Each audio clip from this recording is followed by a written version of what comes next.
अस्सलामु अलैकुम वरहमतुल्लाहि वबरकातुहू। और मेरे भाई रेहान, आप यहाँ पर क्या कर रहे हो?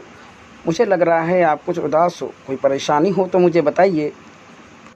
वालेकुम अस्सलाम वरहमतुल्लाहि वबरकातुहू। मेरे प्यारे भाई, ऐसी कोई बात नहीं है। बस मैं यहाँ पर आके चुपचाप बैठ गया हूँ क्योंकि मुझे कुछ दिक्कतें हैं। आइए आप भी यहाँ पर आके बैठिए। हाँ तो रेहान भाई, अगर कोई दिक्कत या कोई परेशानी है तो आप अपने इस भाई को बता सकते हैं।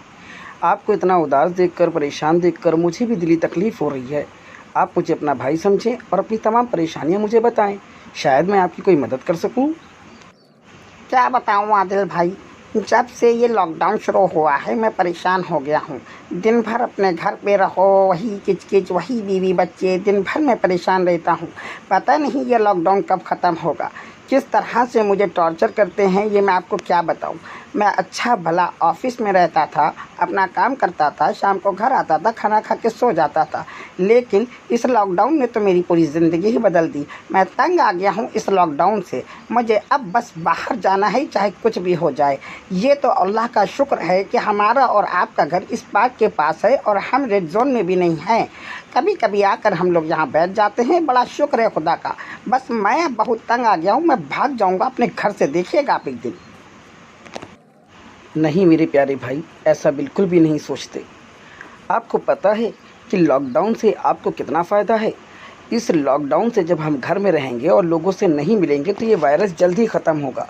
लेकिन मेरे प्यारे भाई, कुछ लोग करते हैं गलतियाँ, बेवकूफ़ी कर रहे हैं कि वो घरों से बाहर निकलते हैं, बाहर निकल जाते हैं।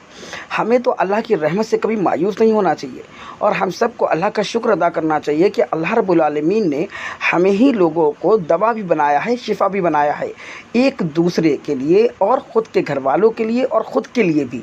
आपको पता है, अगर लोग घर के बाहर निकलते तो पता नहीं किस इंसान से मिलते जिसको वायरस होता, और वो आते संक्रमित होकर और अपने घर वालों को भी उससे बीमार कर देते और फिर वो बीमारी फैलती आपके एरिए में, आपके एरिए के लोगों में। लेकिन अल्लाह ने हमें ही दवा और हमें ही शिफा बना दिया, ख़ुद के लिए भी और ख़ुद के घर वालों के लिए और ख़ुद के लोगों के लिए भी। अल्लाह का लाख लाख शुक्र है। मैं तो अल्लाह का बस शुक्र अदा करता हूँ इस मामले में। तो क्या आदिल भाई, हम लोगों के घर पे रहने से हम लोग बीमार नहीं पड़ेंगे? हम लोगों को वायरस नहीं होगा? ऐसा कोई गारंटी है क्या? अगर ऐसी गारंटी हो तो आप मुझे बताएं कि क्या ये कोई गारंटी वाली चीज़ें हैं जो सरकार हमें देती है? सरकार तो हमें सिर्फ निकम्मा समझती है और हमें फंसा देती है। अब सरकार क्या जाने हमें पर हमारी परेशानियाँ, हमारी दिक्कतें, हमारी उलझनें। पता है इसमें कितने लोगों को खाना नहीं मिल पा रहा, कितने लोग परेशान हैं, जिनके पास पैसे नहीं हैं वो कुछ फ़ायदा नहीं उठा पा रहे हैं।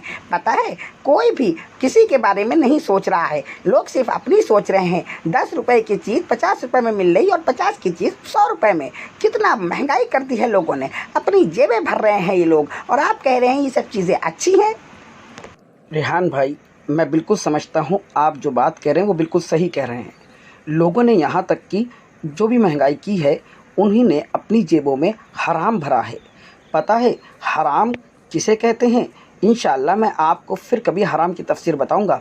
जो लोग इस वक्त लोगों की मदद नहीं कर रहे वो भी गुनाह का काम कर रहे हैं। एक दूसरे का साथ देना ही इंसानियत कहलाती है। और अल्लाह का शुक्र है कितनी फाउंडेशंस ऐसी हैं जो कम से कम गरीबों को इस वक्त भी खाना पहुंचा रही हैं। कितने लोग ऐसे हैं जो गरीबों की मदद कर रहे हैं। आपको पता है कि मैंने ख़ुद देखा है कि मेरे एक दोस्त की फाउंडेशन है, वो घरों घरों जाकर लोगों की मदद कर रही है, लोगों को खाना देती है, कुछ पैसे देती है, कुछ मदद करती है। लेकिन आप ये सोचिए, क्या बीमारी इस वक्त बहुत छोटी है? नहीं मेरे भाई, बीमारी उससे भी बड़ी है। शायद फिर हम लोगों को सालों खाना ना मिल पाए अगर बीमारी पूरी तरह से फैल गई। बस अल्लाह हम सबको शिफा दे। लेकिन आपने मेरी एक बात का तो जवाब ही नहीं दिया। क्या हम लोगों को घर में रहने से ये वायरस नहीं होगा? और मैं आपकी इस बात से बिल्कुल इत्तेफाक रखता हूँ कि कई भाइयों ने मदद की है। अल्लाह उन सब को जज़ाए खैर दे जिन्होंने इस वक्त गरीबों की मदद की है और गरीबों के घर में खाना पहुँचाया है। अल्लाह ऐसे लोगों को देख रहा है और उनके अमल भी अल्लाह कबूल करेगा इंशाअल्लाह। बिल्कुल। आपको पता है रेहान, अगर हम सब घर पे रहेंगे और लोगों से नहीं मिलेंगे तो ये बीमारी हम लोगों को नहीं लगेगी, क्योंकि ये बीमारी एक दूसरे से मिलने, अगर आप किसी संक्रमित व्यक्ति से मिलते हैं, उसको छूते हैं, या वो आपके सामने छींक दे या खांसता है और उसका थूक आपकी बदन पे जाता है और वो बदन पे आपके जाने के बाद आप उसको छू लेते हैं और वो आपकी नाक, आँख और मुँह के ज़रिए अंदर चला जाएगा, तो आप संक्रमित हो जाएंगे। अब आप घर पे हैं तो आप किसी संक्रमित व्यक्ति से तो नहीं मिल रहे हैं, इसलिए ये लॉकडाउन में घर पर रहना ज़्यादा फ़ायदेमंद है हम सब के लिए। और अल्लाह से हम सब के लिए दुआ है कि जिन लोगों ने वाकई में लोगों की मदद की है, अल्लाह उन्हें जज़ाए खैर दे, अल्लाह उनके अमल को कबूल फरमाए और अल्लाह सुब्हानहू व तआला जल्द से जल्द हमें इस वबा से बाहर निकाले, क्योंकि अल्लाह सुब्हानहू व तआला ही हमें इस बीमारी से निजात दे सकता है। अल्लाह के सिवा कोई भी ऐसी ताकत नहीं जो हमें किसी भी बीमारी से निजात दे सके। और मेरे भाई एक आखिरी बात, वो बात ये है कि जब हम सब अपने घर पे हैं तो हमें अपने बच्चों से, अपनी बीवी से और अपने घर वालों से उलझना नहीं चाहिए। हमें उनकी परेशानियों को समझना चाहिए, हमें उनके साथ मिलकर काम करना चाहिए, हमें अपने बच्चों को और प्यार देना चाहिए। और सबसे अच्छी बात तो यह है कि इस लॉकडाउन में हमने जो सालों इबादत नहीं करी, सालों अल्लाह की तस्बीह बयान नहीं करी, आज हमें वक्त मिला है कि हम अल्लाह की तस्बीह बयान करें, अल्लाह की इबादत करें, अल्लाह को राज़ी करें, अपने गुनाहों की तौबा करें। इससे बेहतर मौका हमारे लिए नहीं हो सकता, क्योंकि अगर हम अल्लाह की इबादत करेंगे, तस्बीह करेंगे, अल्लाह से तौबा करेंगे, अल्लाह से अपने गुनाहों की माफ़ी मांगेंगे, तो अल्लाह बेशक हमें इस वबा से भी निजात देगा और अल्लाह हमें उससे ज़्यादा भी अता करेगा जो अल्लाह ने अपना वादा किया है।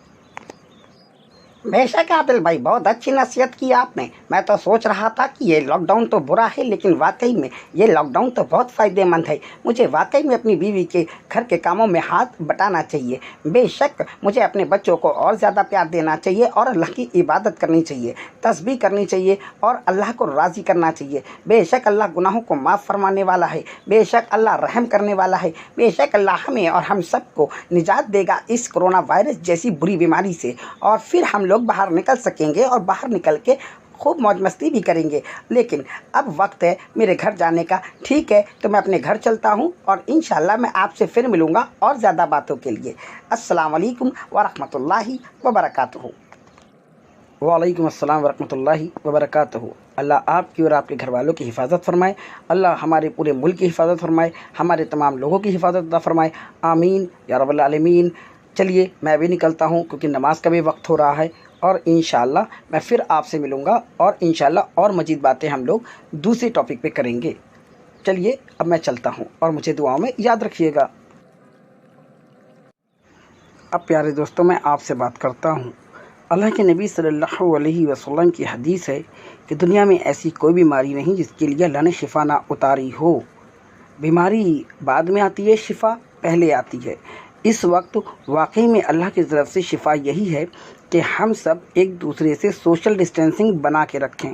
यही हमारे लिए दवा है और यही हमारे लिए इलाज है, ख़ुद के लिए भी, ख़ुद के लोगों के लिए भी, और समाज के लिए, माशरे के लिए, देश के लिए और पूरी दुनिया के लिए। तो मेरे भाई, आप लोग घर में रहें, stay safe, stay home and stay safe.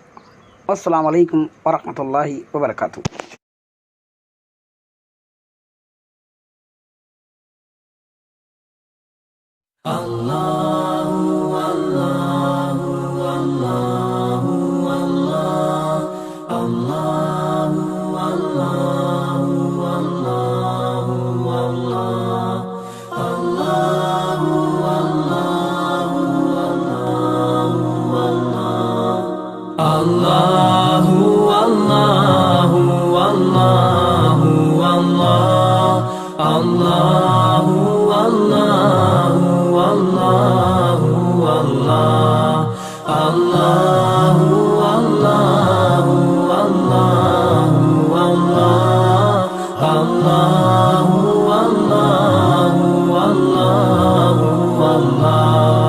As I look to nature's beauty, dazzled am I.